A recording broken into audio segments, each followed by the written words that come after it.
ఈరోజు కొంచెం డిఫరెంట్‌గా ఎగ్ బుర్జీ చేయబోతున్నా. లైక్ డాబా స్టైల్‌లో లాగా. సో, దానికోసం నేను ఒక 4 టమాటోస్, 3 ఆనియన్స్ అండ్ 3 చిల్లీస్ తీసుకున్నా. నేను ఒక 3-4 మెంబర్స్‌కి చేస్తున్నా.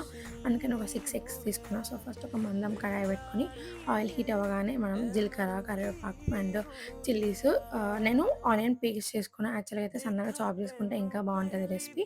సో, ఆనియన్ ఫ్రై అవ్వగానే సాల్ట్, జింజర్ గార్లిక్ పేస్ట్ అన్నీ ఏసేసి అది కూడా మంచిగా ఫ్రై అయ్యి ఆయిల్ బయటకొచ్చినా గానీ మనం టమాటో ప్యూరీ కూడా ఏసుకోవాలి. సో, నేను ఎగ్స్ పక్కన సైడ్‌కి ఫ్రై చేసి ఇట్లా మిక్స్ చేస్తున్నా. కావాలంటే డైరెక్ట్ దాంట్లోనే ఫ్రై చేసుకోవచ్చు. సో, ఎగ్స్ కూడా మంచిగా ఫ్రై అయినంక మనం కారం, ఇంకా సాల్ట్ చెక్ చేసుకొని, కొంచెం కొత్తిమీర, నేను కొంచెం గరం మసాలా అండ్ కొంచెం చికెన్ మసాలా ఏసి కొంచెం సేపు పక్కన పెట్టేసిన. రెసిపీ చాలా బావుంది. ఇట్లా ఆనియన్ పేస్ట్ చేసుకుంటే రైస్‌లోకి రెసిపీ బావుంది. బట్ ఆనియన్స్ చాప్ చేసుకుంటే చపాతీలో కూడా రెసిపీ చాలా బావుంటది. ఒకసారి మీరు కూడా రెసిపీ నచ్చితే ట్రై చేసి నాకు కమెంట్ చేయండి. అండ్ వీడియో నచ్చితే సబ్స్క్రైబ్ చేసుకోండి. See you in the next. ఈరోజు కొంచెం డిఫరెంట్‌గా ఎగ్ బుర్జీ చేయబోతున్నా. లైక్